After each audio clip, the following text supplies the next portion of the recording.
নমস্কার, ব্রেকিং বাংলায় আপনাদের স্বাগত। আমি জয়ন্ত মজুমদার। আর.জি. কর হাসপাতালে মহিলা চিকিৎসককে খুন ধর্ষণের ঘটনায় জুনিয়র ডাক্তাররা যে আন্দোলন করছিলেন, এবার তারা আমরণ অনশনে বসেছেন শনিবার রাত থেকে ধর্মতলার মেট্রো চ্যানেলে। এবং আপনারা জানেন যে তার আগে তারা এসএসকেএম হাসপাতাল থেকে আগের দিন মিছিল করে ধর্মতলায় এসে হঠাৎ করে তারা ধর্নায় বসে পড়েন এবং একটি ঘড়ি নিয়ে এসে তারা বলেন যে 24 ঘন্টা সরকারকে সময় দিলে এবং 10 দফা দাবি, তারা 10 দফা দাবি করেছিলেন যে 10 দফা দাবি যদি 24 ঘন্টার মধ্যে না মেটে তাহলে তারা আমরণ অনশনে যাবেন। এবং সেই মতো শুক্রবার রাত 8টা থেকে তারা সময় দিয়েছিলেন, শনিবার রাত 8টা নাগাদ তারা 24 ঘন্টা অতিক্রান্ত হওয়ার পরে 6জন জুনিয়র ডাক্তার তারা আমরণ অনশনে বসেছেন। সেই অনশন চলছে। তো এই অনশন চালু হওয়ার পরেই বিভিন্ন মহল থেকে কি বলে নানান প্রশ্ন উঠেছে এবং সমাজ মাধ্যমও এই নিয়ে সমালোচনা শুরু হয়েছে যে হঠাৎ করে এই আমরণ অনশন কেন এবং কিসের দাবিতে বা হঠাৎ করে এটা কেন হলো। কারণ জুনিয়র ডাক্তাররা প্রথম থেকেই যে আন্দোলনটা করছিলেন এই নির্যাতিতা খুন ধর্ষণ হওয়ার পর থেকে, তাদের মূল 5টা দাবি ছিল। সেই দাবি নিয়ে আপনারা জানেন যে নবান্নতে বৈঠক হয়েছিল, বৈঠক ভেস্তে গিয়েছিল প্রথমে, তারপর কালীঘাটেও বৈঠক ভেস্তে গেছিল প্রথম দিন, পরে আবার তাদের সঙ্গে মুখ্যমন্ত্রীর বৈঠক হয়েছে। সেই 5 দফার দাবির মধ্যে অন্যতম দাবি ছিল পুলিশ কমিশনারের পদত্যাগ এবং ডিএমই এবং ডিএইচএস মানে স্বাস্থ্য অধিকর্তা এবং স্বাস্থ্য শিক্ষা অধিকর্তা তাদের পদত্যাগ। সেই পদত্যাগ করানো হয়েছে বা তাদেরকে সরানো হয়েছে এবং তাদের নিরাপত্তার আশ্বাস দেওয়া হয়েছে। তারপর তারা কর্মবিরতি তুলেও নিয়েছিলেন এবং কর্মবিরতি তুলে তারা কাজকর্ম করছিলেন। যাই হোক, মাঝে মধ্যে তাদের মিছিল টিছিল চলছিল। তো হঠাৎ করেই তারা শুক্রবার দিন এসএসকেএম হাসপাতাল থেকে মিছিল করে আসছিলেন, এসে ধর্মতলায় এসে ধর্ণা অবস্থানে বসে যান এবং তারপরে সেখানে এখন ধর্ণা মঞ্চ বেঁধে 6জন আমরণ অনশন করছেন এবং সরকারকে এই দাবিটা 5 থেকে 10-এ দাঁড়িয়ে গেছে।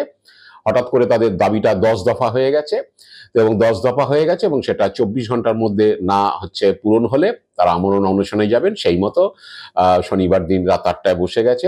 তো সমাজ মাধ্যমে এবং বিভিন্ন মহল থেকে প্রশ্ন উঠেছে যে যখন নবান্নে মিটিং হচ্ছিল বা মুখ্যমন্ত্রীর বাড়িতে মিটিং হচ্ছিল তখন তাদের 15 জন প্রতিনিধিকে সরকার পক্ষ থেকে মিটিং এ আসতে বলা হয়েছিল, বৈঠকে, সরকারের সঙ্গে বৈঠকে। কিন্তু তারা জোরদার দাবি করেছেন যে না, তাদের যে 30-32 জন আছেন, 34 জন প্রত্যেককেই যেতে হবে। সেই মতো মিটিং এ তাদের 34 জন প্রতিনিধিকে অ্যালাউ করা হয়েছিল। তো 6জন ধর্নায় বসাতে অনেকেই বলছেন যে বৈঠকে যাওয়ার সময় তাদের এত আগ্রহ ছিল, 34 জন, 15 জন বলাতে 34 জন গিয়েছিলেন, তা ধর্নাতে কেন 6জন মাত্র, অনশনে কেন মাত্র 6জন বসলেন, এই নিয়ে প্রশ্ন উঠেছে। একইভাবে প্রশ্ন উঠেছে যে আর.জি. কর হাসপাতালের কোনো জুনিয়র ডাক্তার কেন এই আমরণ অনশনে নেই। কারণ শনিবার দিন যারা বসেছেন তাদের মধ্যে রয়েছেন 3জন মেডিকেল কলেজের, একজন এসএসকেএম এর, একজন এনআরএস এর এবং একজন কেপিসি মেডিকেল কলেজের চিকিৎসক, তারা জুনিয়র চিকিৎসক। তো তাদের মধ্যে কেন আর.জি. কর হাসপাতালের কেউ নেই। এবং যারা এই আন্দোলনের মুখ, যে 4জনকে সবসময় দেখা গিয়েছে মিডিয়ার সঙ্গে কথা বলা, বিভিন্ন বিষয়ে বিবৃতি দান করা, সেই দেবাশিস হালদার, সেই কিঞ্জল কি বলে নন্দ, সেই অনিকেত মাহাতো, সেই রুমিলিকা কুমার, এরা কেন অনশনে বসলেন না, এই দাবিও এই প্রশ্ন উঠেছে। কারণ অনেকেই বলছেন যে আসলে যারা নেতৃত্ব দেন তারাই পথ দেখান। যদি অনশনে বসতে হয় তাহলে প্রথম নেতৃত্বই এগিয়ে আসবে, তাদেরই বসা উচিত ছিল এবং তারাই পথ দেখাবে। কিন্তু তারা কি যে ভয়ে সরে পড়লেন বা তারা অসুস্থতা ভয়ে কি তারা এগোলেন না? যদিও আন্দোলনকারী চিকিৎসকদের কেউ কেউ বলেছেন যে এটা দফায় দফায় চলবে, এটা 6জন দিয়ে শুরু হয়েছে, এরপরে অন্যরা অনশনে বসবেন, সিনিয়র চিকিৎসকরা বসবেন, তাদের সমর্থনে অনশনে থাকবেন। অনশন মানে আমরণ অনশনে ডাক দেওয়া হয়েছে, হয়তো আমরণ অনশনের বিষয়টা থাকবে না। 1 দিন 2 দিন অনশন করলে, অসুস্থ হলে তাদেরকে হয়তো পালস রেট বা প্রেশার ফল করলে তাদেরকে হয়তো মেডিকেল কলেজ বেসিসকে নিয়ে চিকিৎসা করানো হবে। কলকাতা পুলিশ ইতিমধ্যেই অনশন মঞ্চের পাশে 2-3টে ট্রমা কেয়ার অ্যাম্বুলেন্স রেখে দিয়েছে। তো যাই হোক, সেটা অনশন করে অসুস্থ হয়ে পড়াই হোক আর যাই হোক, আমরণ অনশনের যদিও ডাক দেওয়া হয়েছে কিন্তু নিশ্চিতভাবে অসুস্থ হলে চিকিৎসকরা সেখানে রয়েছেন এবং নিকটস্থ হাসপাতালে নিয়ে গিয়ে তাদেরকে চিকিৎসা করানো হবে। এবং এরকম একটা পরিকল্পনা নিশ্চিতভাবেই থাকবে প্ল্যান বি হিসাবে। তো প্রশ্ন যে নেতৃত্ব যারা দিচ্ছেন তারা কেন অনশনে বসলেন না? তারাই তো পথ দেখাবেন। হঠাৎ করে কেন অন্য 6 জনকে সেই অনশনে ঠেলে দেওয়া হলো? কেউ কেউ বলেছেন যে যারা অনশনে বসেছেন তারা উৎসাহিত হয়েই নাকি বসেছেন। যাই হোক, সেটা জুনিয়র ডাক্তারদের নেতৃত্ব বলতে পারবে, কিন্তু সমালোচনাটা শুরু হয়েছে যে আন্দোলনের মাথারা বা আন্দোলনের মাতব্বররা কেন প্রথম দফার অনশনে তারা কেন বসলেন না। যাই হোক, এখন অনেক প্রশ্নই উঠছে যে তাহলে আসলে কি যে এই অনশনটা করা বা এই অনশনের উদ্দেশ্যটা আগে ছিল না, যখন সরকারের সঙ্গে বৈঠক হচ্ছিল 5 দফা দাবি নিয়ে তারা অনড় ছিলেন। সেই 5 দফা দাবির ভিত্তিতে বৈঠকে তারা যখন চিফ সেক্রেটারির সঙ্গে যেদিন তাদের শেষবার বৈঠক হয়, সেখানে যে মিনিটস হয় সেখানে তারা সই করে এসেছিলেন। সরকার পক্ষ থেকে তাদের প্রতিশ্রুতি দেওয়া হয়েছিল। তার আগে পুলিশ কমিশনারকে এবং ডিএমই ডিএইচএস কে সরানো হয়েছিল তাদের পদ থেকে। তারপর নিরাপত্তা বিষয়ে তাদের সঙ্গে একটা আলোচনায় একটা মিনিটস তৈরি হয়েছিল, যেই আলোচনার সিদ্ধান্ত সেখানে সরকার পক্ষ এবং তারা সই করেছিলেন। সুপ্রিম কোর্টে যখন বিষয়টা উঠেছিল চিকিৎসকদের নিরাপত্তার বিষয়টি, কারণ তারা যে নির্যাতিতার বিচারের কথাও বলেছেন, কিন্তু সেটা যেহেতু সিবিআই এখন করছে, সেটা সিবিআই নিশ্চিতভাবেই দেখবে। তো তাদের নিরাপত্তা সংক্রান্ত যে বিষয়গুলো ছিল বা আরো কিছু বিষয় ছিল, তাদের ভয়ের পরিবেশ অমুক তমুক, সেখানেও বিভিন্ন জায়গায় হচ্ছে যাদের বিরুদ্ধে অভিযোগ তাদেরকে ডাকা হচ্ছে, তাদের বক্তব্য শোনা হচ্ছে। সেই সব প্রসেসও চলছে। সুপ্রিম কোর্টও 31 তারিখ পর্যন্ত, 31 অক্টোবর পর্যন্ত নিরাপত্তার বিষয়ে সমস্ত কিছু কমপ্লিট করার জন্য সময় দিয়েছে। কিন্তু জুনিয়র ডাক্তাররা হঠাৎ করেই আন্দোলনের যে দাবির সংখ্যাটা বাড়িয়ে দিলেন, 5 থেকে 10 হয়ে গেল এবং 24 ঘন্টায় সেটা পূরণ করতে হবে, এইরকম একটা দাবি নিয়ে হচ্ছে। যদিও সরকার পক্ষ এখনো তাদের সঙ্গে কোনো কথা বলেনি, দাবি নিয়ে তারা আমরণ অনশনে বসে গেলেন। তো এখন কেউ কেউ বলছেন যে আসলে মানে জুনিয়র ডাক্তারদের এই আন্দোলনে যারা সমালোচক তারা বলছেন যে আসলে উৎসব শুরু হয়ে গেছে, দুর্গাপুজোর মানুষজন ঠাকুর ঠাকুর দেখতে বেরিয়ে গেছেন, তারা কর্মবিরতি তুলে কাজে যোগ দিয়েছেন। সুতরাং প্রচারালয়ে থাকা যাবে না।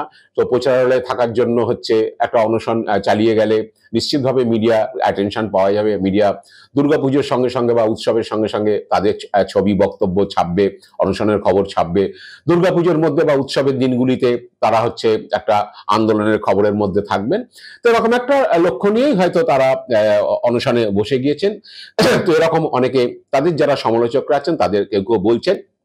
আর আবার কেউ কেউ এমনও বলছেন যে একে একে বিভিন্ন নথি প্রকাশ্যে আসছে, সেই নথিগুলো আসার পরে জুনিয়র ডাক্তাররা একটু চাপে পড়ে গিয়েছেন। কারণ ইতিমধ্যেই হচ্ছে আমি আগে আপনাদের বলেছেন যে 3টি নথি আগে প্রকাশ্যে এসেছিল।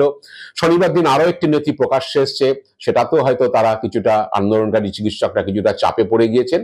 কারণ এর আগে হাসপাতালের ঘর ভাঙা হবে, এর আগে আরজিকর মেডিকেল হাসপাতালে নির্যাতিতা পোস্টমর্টেম হবে এবং পোস্টমর্টেমে সন্তুষ্ট হয়ে জুনিয়র ডাক্তাররা তাতে সই করেছেন। এইসব নথিগুলো প্রকাশ্যে এসেছিল।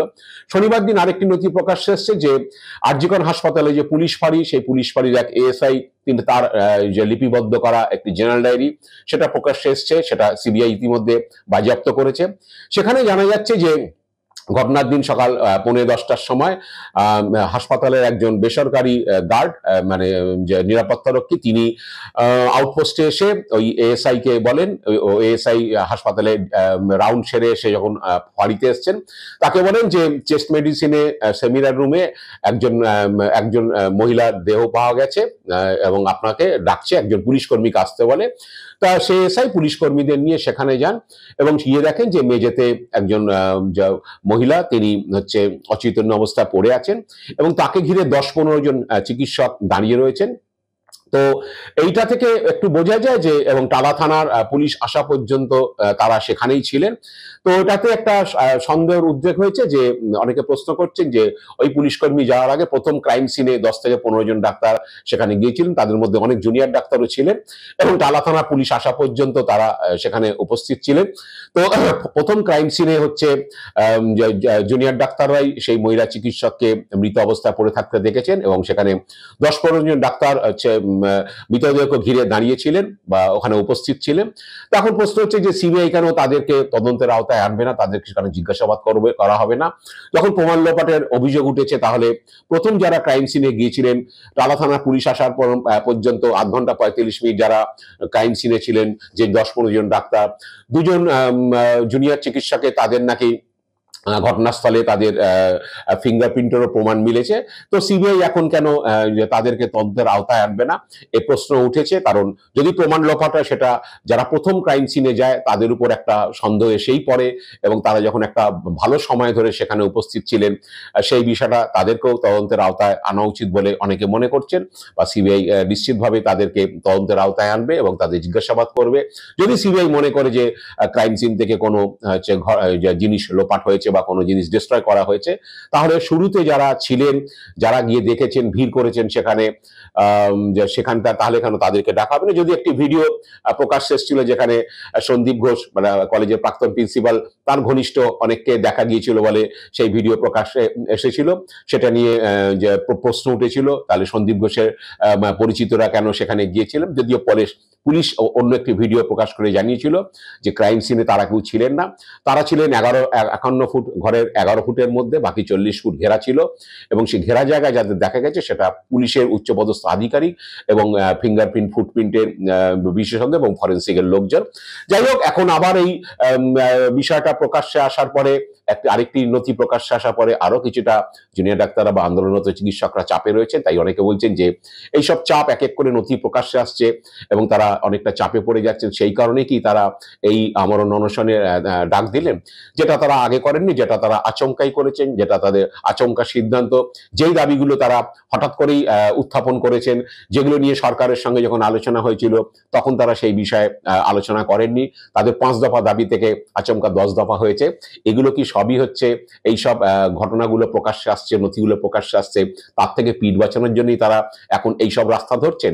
জানি না, সেটা ওনারাই বলতে পারবেন বা ভবিষ্যৎ বলবে। আজ এ পর্যন্তই। আপনারা ভালো থাকবেন, সুস্থ থাকবেন। নমস্কার।